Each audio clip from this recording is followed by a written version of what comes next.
Hi friends, how are you? You hanging in there? What I'm learning on week of shelter in place is that there are a few things that I need in order to keep mentally sane. Copious amounts of cheese, video chat.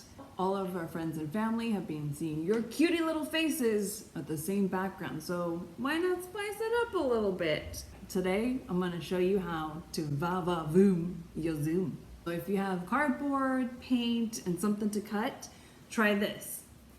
I highly recommend taking any sort of professional calls, just like this.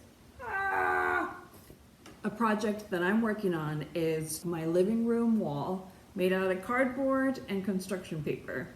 Take some bed sheets or extra fabric and do a little drawing. It's all about big things that you can see on camera, so don't sweat the details. It doesn't have to be perfect.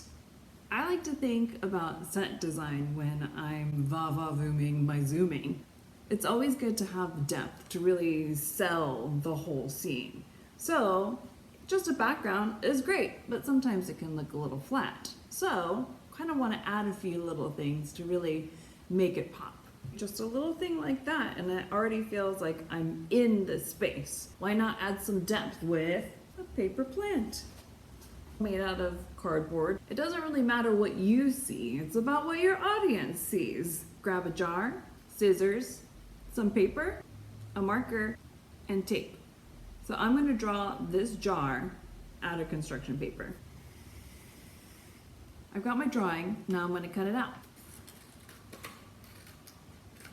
Now use tape to just stick it on.